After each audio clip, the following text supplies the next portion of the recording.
আসসালামু আলাইকুম। চলে আসলাম রান্না করতে। এখানে আমি একটু পেঁয়াজ, হলুদ, মরিচ দিয়ে কষায় নিচ্ছি। এখানে আমি একটু কাঁচা পাকা মানে আদা পাকা টমেটোটা দিয়ে দিছি। পাকা টমেটো ছিল কিন্তু এটা দিয়ে দিছি আজকে।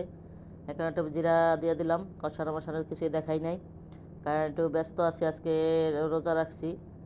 মানে শরীরটা ক্লান্ত, রান্না করতেছি। সব মিল্লা মানে ধৈর্য আর কুলায় না। তাই আমি একটু টমেটো দিয়ে ভালো করে কষাইয়া একটু মাছটা দিয়ে দিছি। মাছটা আমি ভেজে নিছি। এটা ইতালির একটা সাগরের মাছ। এটা দিয়ে আমি ভালো করে ইয়া করে দিব, মিশাই দিব। জলের ভিতরে জলটা একটু অল্প দিছে, যাও তো আমি এটা একদম ইয়া করে লইব, গুণা করব। এই যে আমার মাছ কিন্তু হয়ে গেছে, ধনিয়া পাতা দিয়ে দিচ্ছি, আমি মাছটা নামাই নিব।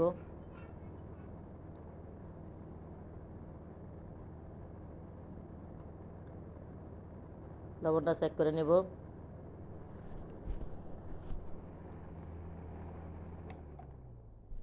আমার মাছ কিন্তু হয়ে গেছে। এদিকে তো আমি একটু শুটকি পাতুরি করব।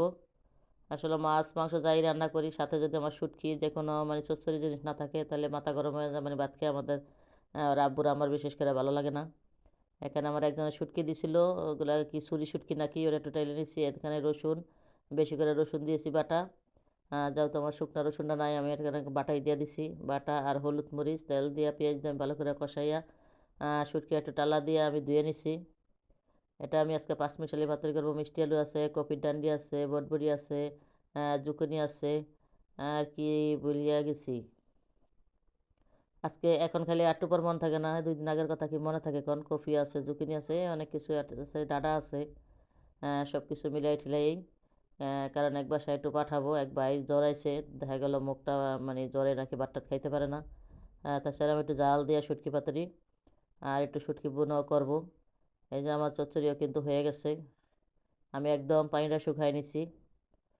এইভাবে পাতুরিটা করলে মিষ্টি আলু আমার ঘরে আমার ছেলে মেয়ে সবাই খায়। এদিকে একটু পেঁয়াজ বেগুনি ডিম চপ বানাইলাম, একটু ফল কাটলাম। আর আব্বু আমি দুজনের রোজা, একটু ইফতার করবো এখন। ইফতার করে আবার চলে আসলাম শুটকি বোনা করার জন্য। এই যে এত কষ্ট কইরা বড় ভিডিও দেই। আসলে মানে ফেসবুকের গাইডলাইন কারা মানে জানি না। সবাই বলে ফেসবুকের গাইডলাইন মানতে মানতে, যদি তারা মানতো আমাদের ভিডিওগুলোতে ভিউজ হইতো, আমাদের ভিডিওগুলোতে কমেন্ট শেয়ার করতো। অথচ আমাদের ভিডিওগুলোতে কমেন্ট পড়ে না। আমরা কিন্তু আমার সামনে যেই ভিডিওগুলো আসে প্রত্যেকের ভিডিওতে কিন্তু আমি কমেন্ট করি। অথচ আমাদের ভিডিওতে কিন্তু এগুলো হয় না। যে আমি কতগুলো চাপা শুটকি ভর্তা করলাম জাল দিয়ে, এগুলো ওই যে বললাম রুগীদের জন্য পাঠাবো, আর আমি কিছু রাখবো, 2 বাসায় দিব। ঠিক আছে। তাই সব কিছু মিলেই মনে করেন আজকে দিনটা কাটলো। আমাদের রান্না বাড়া কেমন লাগলো, হয়ে গেছে দেখেন। আজকে আমার চচ্চড়ি, শুটকি, এই যে বুট বানাইছিলাম, মাছ বোনা।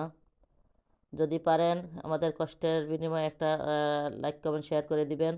আর তো কিছু চাই না। এত কষ্ট করে একটা ভিডিও যে বানায় সে বোঝা যায় একটা ভিডিও বানাইতে কত কষ্ট। এই সংসারে কাজকাম করার পরে আমার মনে হয় মানে অনেকে মুখেই বলে যেন সে পুরা ভিডিও দেখবেন দেখবেন, কিন্তু যারা বলে তারাই কিন্তু শেষ পর্যন্ত ভিডিও দেখে না। ঠিক আছে। তারা কি ফেসবুকের গাইডলাইন মানে জানি না। এই যে আমার পাতুরি কিন্তু হয়ে গেছে। এদিকে একটু মিষ্টি আলু। আল্লাহ হাফেজ।